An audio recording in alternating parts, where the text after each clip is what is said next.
Well, everyone, a question that I've been getting all the time in my dreams is how long is the iPhone 10 going to be lasting? And that's a question that there's no easy answer because this is one of those devices that is just such a huge monumental change from any predecessor that I just don't see Apple, kind of just pushing to the, side and being like, okay, let's just move on from this device and move on. The similarity between an iPhone 10 and, to be honest, even an iPhone 13 that hasn't even been released yet by the time you're watching this video, maybe, there's just so many similarities in terms of design, the feeling in the hand, the gesture-based design, and for the amount of people that own an iPhone 10, it just doesn't make any sense to me why Apple would stop supporting it sooner rather than later. I feel like this iPhone is going to stand the test of time, and it's going to be a device that people are probably still going to be using even when it's done getting software support. Now look at a phone like an iPhone 5S, even an iPhone 6. Those devices, the iPhone 6 was a massive difference. It was the biggest iPhone Apple made at the time, and that thing is still getting software support. It came out in 2014,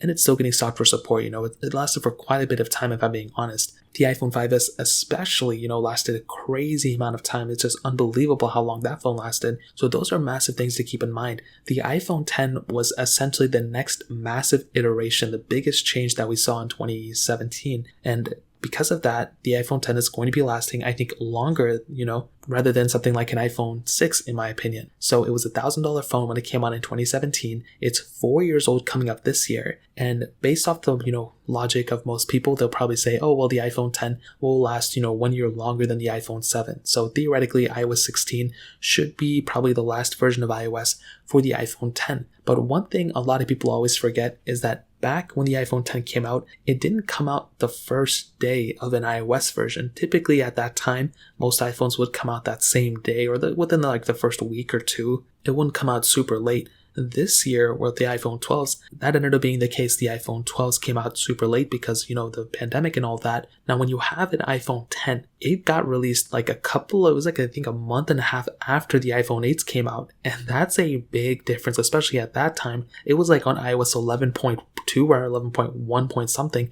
by the time it came out. So it never really got those first couple versions of iOS 11. And that's a big thing to keep in mind because it didn't really get the full-fledged experience of it because it didn't come out at that time. So theoretically, you're spending more money, like $1,000, on a phone that didn't even get the full version of that iOS that it came out with. Now, it's probably better for worse, to be honest, because iOS 11 wasn't that great of experience, but that's a big thing to keep in mind. And because of that, I feel like the iPhone 10 is going to end up lasting probably around the same time as an iPhone XS or iPhone XR, rather than an iPhone 8 or iPhone 7. That's kind of what I'm thinking. Now, obviously, the iPhone 8 is going to last as long as the iPhone 10 because they have the same chipset, but that's essentially what I think. I personally believe that the iPhone 10 is going to end off around iOS 17, and then at that point, Apple is going to probably keep giving us security updates alongside the iPhone XS and iPhone XR and iPhone XS Max. Now, this also includes the iPhone 8 and iPhone 8 Plus. So those phones, all three of those phones, 6 of those phones actually, are probably going to be ending off around iOS 17,